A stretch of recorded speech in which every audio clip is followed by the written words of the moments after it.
नमस्कार मित्रांनो, competitive exams with Taufiq या यूट्यूब चॅनल तुमचं स्वागत आहे. तर आरोग्य विभाग भरती 2023च्या एक्सपेक्टेड कट ऑफ विषयी मी डिटेल माहिती देणार आहे की कितीपर्यंत कट ऑफ जाऊ शकतो. आरोग्य विभाग भरती 2023ची जी एक्झाम झाली त्याचा कट ऑफची रेंज काय असू शकते. टेबल फॉर्मॅटमध्ये मी डिटेल एक्सपेक्टेड कट ऑफ काढलेला आहे, काय रेंज असू शकते कट ऑफची.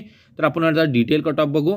तर जे नवीन व्ह्यूअर्स आहेत कॉम्पिटिटिव्ह एक्झाम्स विथ तौफिक हे यूट्यूब चॅनल त्यांनी सबस्क्राईब करायला विसरू नका, कारण मी डेली न्यू अपडेट्स घेऊन येतो MPSC आणि महाराष्ट्रातील सर्व कॉम्पिटिटिव्ह एक्झाम्सची. तर हा डिटेल एक्सपेक्टेड कट ऑफ आहे. टेबल फॉर्मॅटमध्ये डिटेल काढलेला एक्सपेक्टेड कट ऑफ, काय रेंज असू शकते कट ऑफची. तर बघून घ्या. ओपन जनरलसाठी साधारणपणे 156 ते 160च्या दरम्यान कट ऑफ येऊ शकतो. फिमेलसाठी 148 ते 152च्या आसपास येऊ शकतो. OBC जनरलसाठी साधारणपणे 150 ते 152च्या दरम्यान, फिमेलसाठी 144 ते 146च्या दरम्यान. SC जनरलसाठी 136 ते 138च्या दरम्यान, फिमेलसाठी 132 ते 134च्या दरम्यान. ST जनरलसाठी 128 ते 130च्या दरम्यान, फिमेलसाठी 124 ते 126च्या दरम्यान. त्यानंतर NTA जनरलसाठी साधारणपणे 142 ते 144च्या दरम्यान, फिमेलसाठी 138 ते 140च्या दरम्यान. NTB&D साठी जनरलसाठी 142 ते 144च्या दरम्यान, फिमेलसाठी 138 ते 140च्या दरम्यान.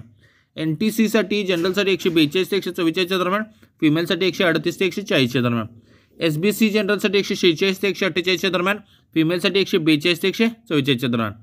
EWS जनरलसाठी 150 ते 152च्या दरम्यान आणि फिमेलसाठी 144 ते 146च्या दरम्यान.